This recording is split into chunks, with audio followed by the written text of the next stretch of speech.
자, 여러분, 지난 시간에는 이제 사내 관리의 개념에 대한 설명들을 드렸죠. 이 개념을 바탕으로 해서 우리는 사내 관리 어떻게 진행되어지는가, 이 과정에 대한 내용들을 지금부터 살펴보도록 하겠습니다. 이번에 아까 전에 첫 번째 나왔던 개념 부분 했고요. 우리 이제 과정에 대한 내용들을 살펴보려고 합니다. 자, 이제 사내 관리 과정에 대해서 설명할 거고요.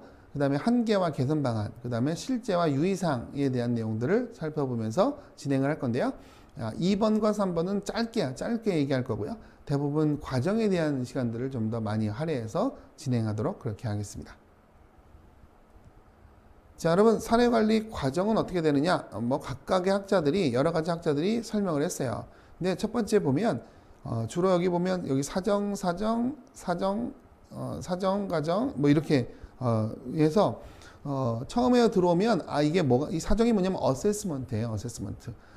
뭐가 문제지? 그래서 이걸 문제라고 생각하는구나 라고 하는 것들에 대해서 우리가 나름대로 생각을 하는 거예요.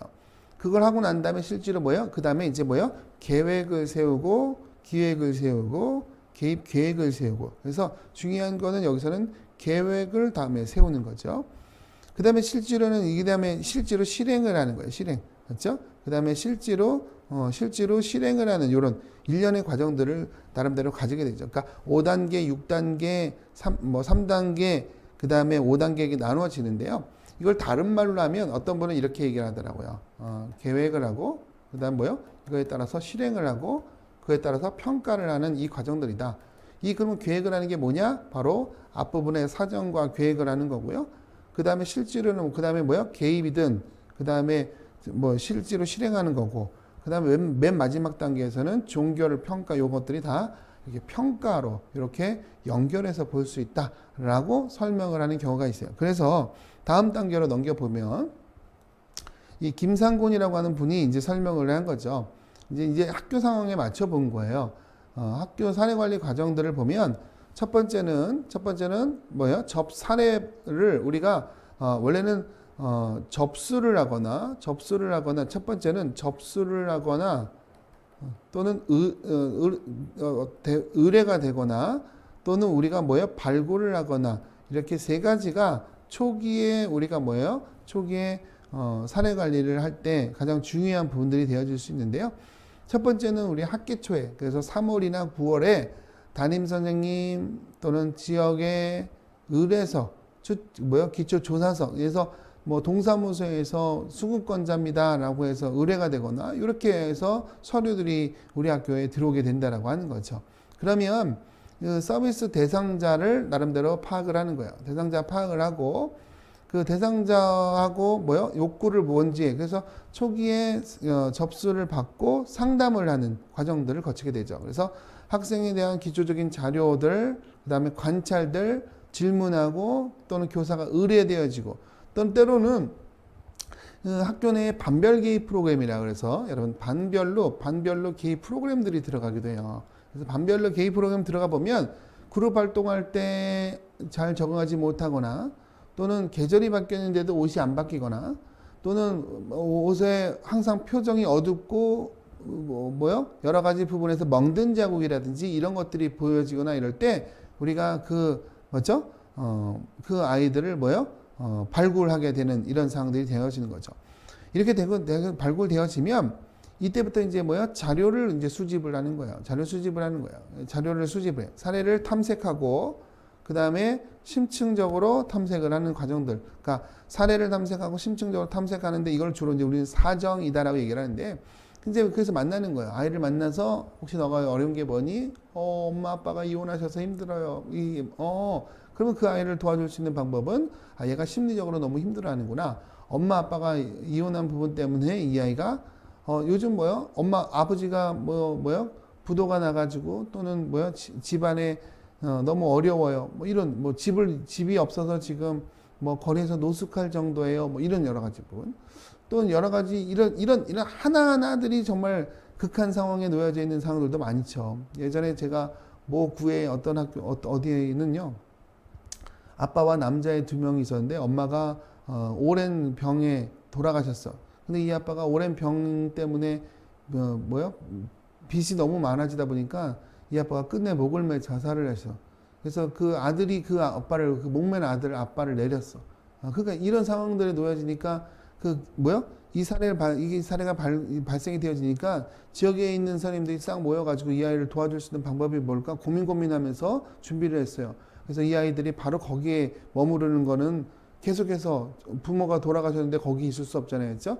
응급으로 거주할 공간을 마련하고 지속적으로 거주할 공간을 마련하고 그 다음에 이 아이들이 그래도 학교를 계속해서 유지해서 나갈 수 있도록 그 다음에 뭐 예를 들면 생활에 관련된 후원금이라든지 또는 수급권자로 지정될 수 있는 방법이라든지 이 아이들에게 또 각종 상담과 또는 지원해 줄 수 있는 방법들을 마련하는 작업들을 해나가는 거죠. 그러니까 그런 것들을 결정하기 위해서 다양한 자료들을 수집하는 것이 바로 뭐요? 이 어세스먼트 사정이라는 거예요. 그래서 학생을 면담을 하거나 또는 의뢰했던 담임 선생님과 같이 뭐요? 면담을 하거나 또는 학부모와 또는 이웃에 있는 주민들, 맞죠? 이웃에 있는 주민들하고 만나서 이 어려워하고 있는, 호소하고 있는 문제에 대해서 또 이웃들은 어떻게 생각하고 있는지 이런 것들에 대해서 살펴보게 되는 거죠. 자, 이렇게 되고 나면 그 어떤 실행을 이제 하게 돼요. 그래서 이제 학교 차원에서 할 수 있는 부분과 지역사회 차원에서 할 수 있는 부분이 있죠. 이때 이제 사례회의, 팀의 회의를, 그러니까 이 사정을 가지고 계획을 세우는데 계획 실행을 하게 되는데 이때 중요한 부분이 뭐냐면 바로 팀회의, 이때 이제 팀회의를 하는 거예요. 그래서 아까 전에 학교 내에 구성된 학교 사회 관리 팀에서 이 아이가 지금 분노 조절이 잘 안 되고 있는 상황입니다. 라고 하는 것이 딱 나왔어.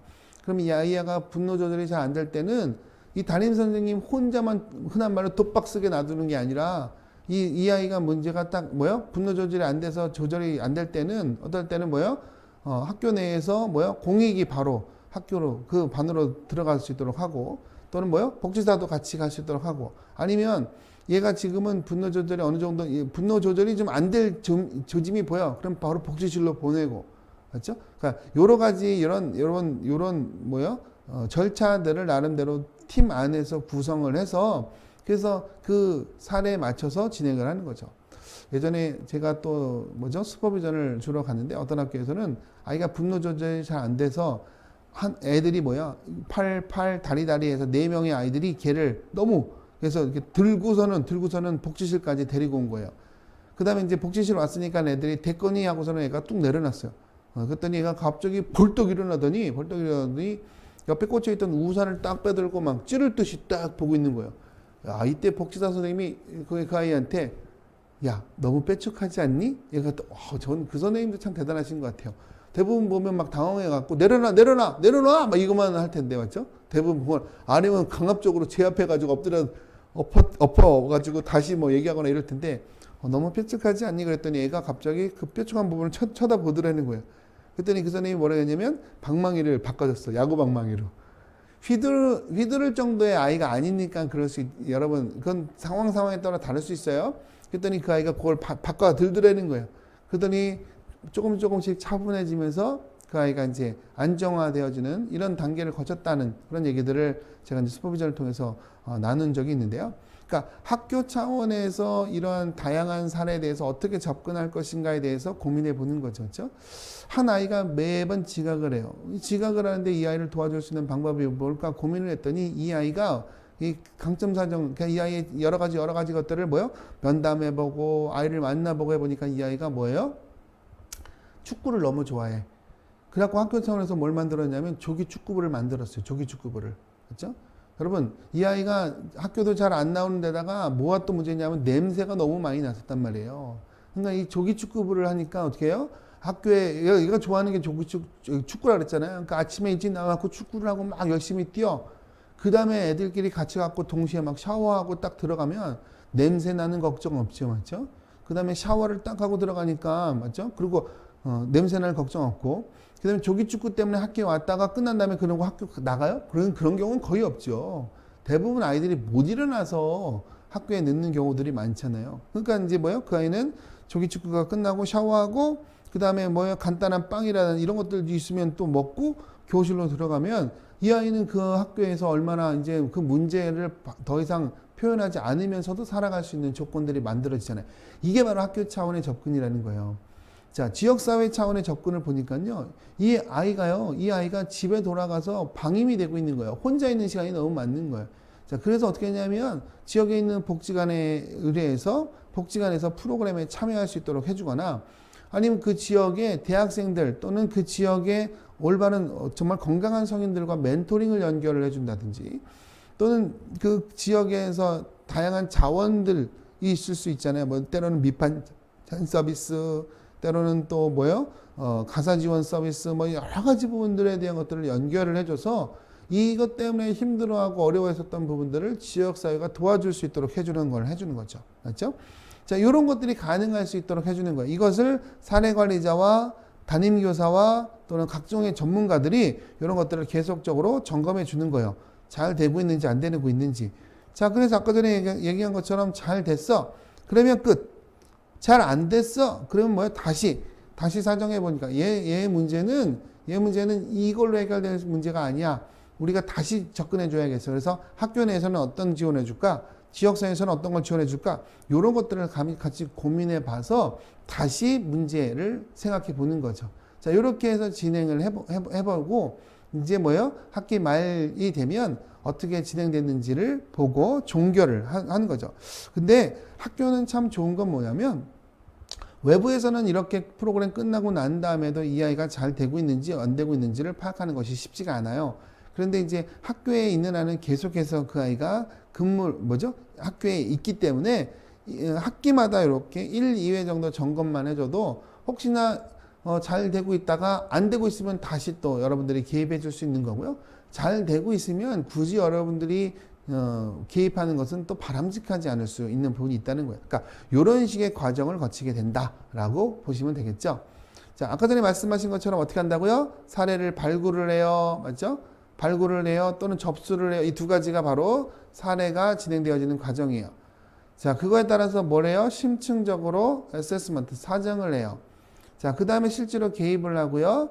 그 다음에 종결을 해요. 그래서 말하자면 계획을 세우고, 여기까지가 계획이에요. 계획을 세우고, 그거에 따라서 뭐를 해요? 실행을 해요. 그 다음에 이 실행한 거에 대해서 뭐래요? 평가를 해요.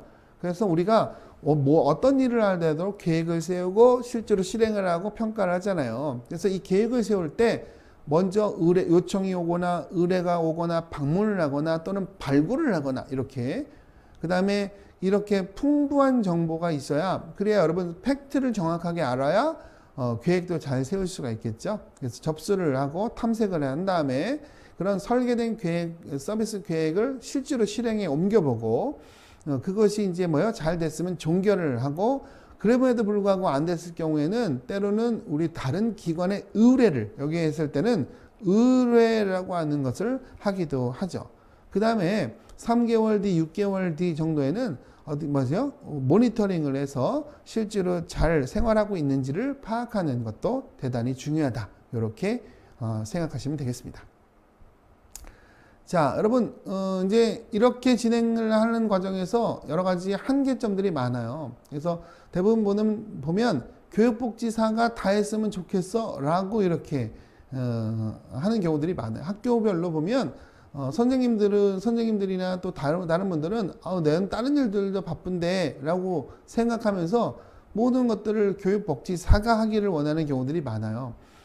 중요한 거는 뭐냐면 혼자 하기에는 너무나 버거운 일들이 너무나 많습니다. 그래서 같이 팀 접근, 그래서 교내 사례관리 팀을 잘 구성하고 그 팀들이 각각의 역할을 나누어서 가는 것 중요하죠.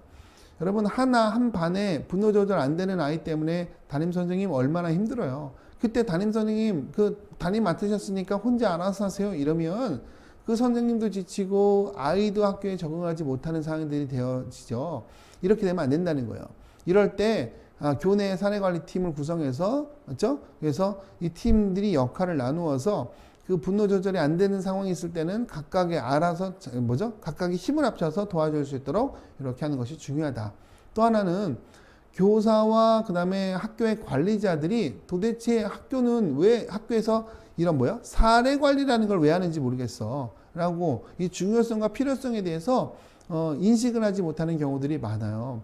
근데 여러분 한 명의 어려움을 호소하고 있는 한 명의 문제 때문에 이제 점점 나머지 아이들도 보살피기가 어려운 상황들이 점점 더 많아질 겁니다.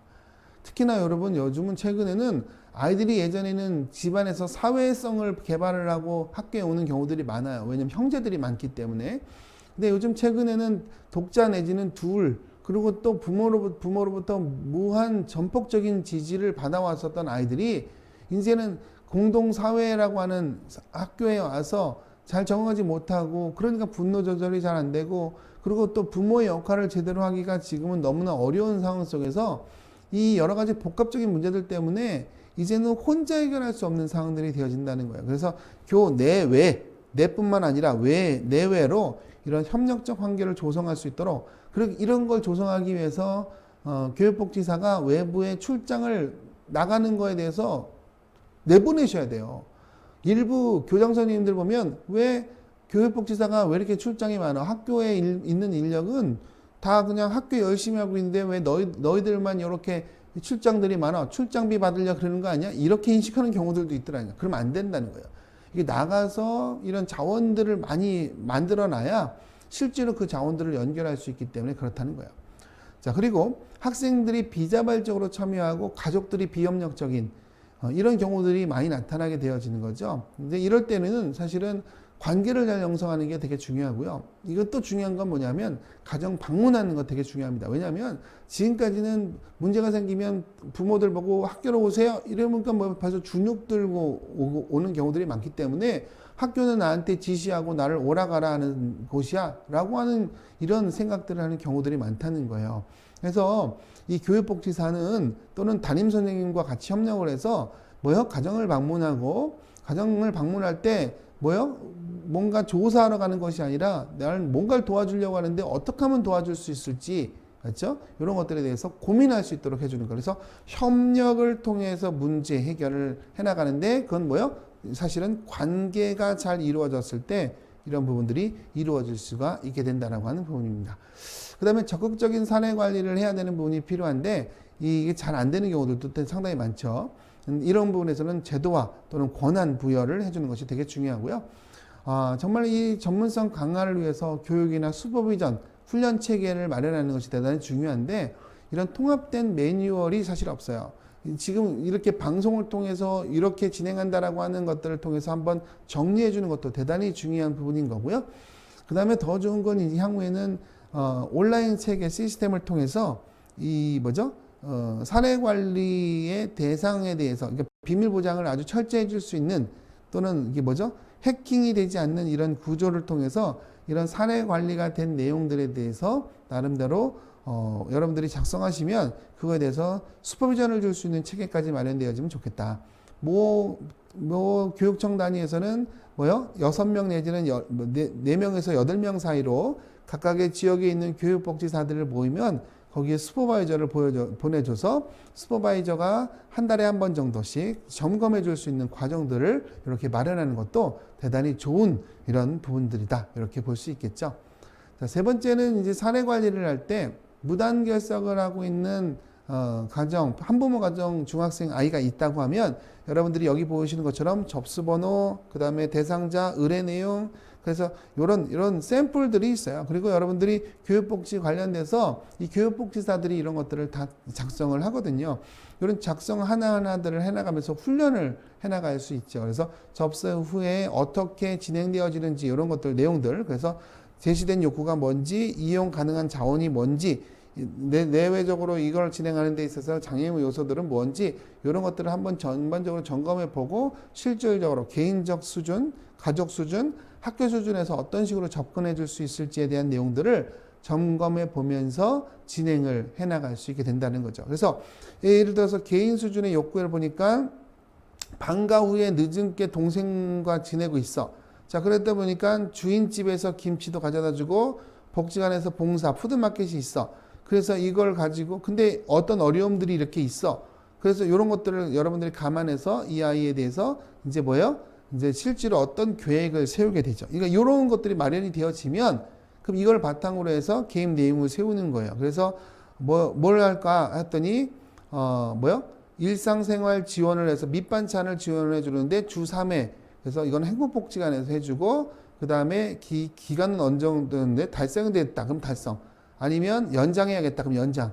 재평가해야겠다. 그럼 이런 식으로 여러분들이 하나하나 목록을 가지고 체크해 가면서 대상 아동들에 대한 지원을 어떻게 끌어나갈 것이냐를 계속 고민하는 거지. 이거 아까 전에 얘기한 것처럼 개인 수준, 그 다음에 학교 수준, 그 다음에 이런 다양한 체계도, 그러니까 개인 수준, 그러니까 우리가 개인만 보는 것이 아니라, 개인만 보는 것이 아니라 이렇게 다양한 체계 수준에서 어떤 부분에 대한 접근을 해나가는 것이 우리가 가장 바람직할 것인가, 이런 것들은 여러분들이 같이 고민해 돼야 될 부분들이다. 이렇게 얘기할 수가 있겠습니다.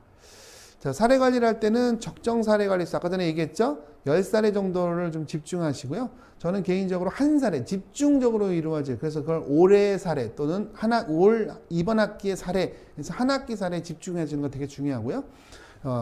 개입 수준을 0단계에서 1단계, 2단계, 3단계라고 해서 여러분들이 단계를 정해서 한 학기에 한 번 정도만 연락해도 괜찮은, 또는 한 달에 한 번 정도, 일주일에 한 번 정도만 매일 점검해, 이런 식으로 여러분들이 나름대로 개입 수준을 결정하는 건 되게 중요하고요.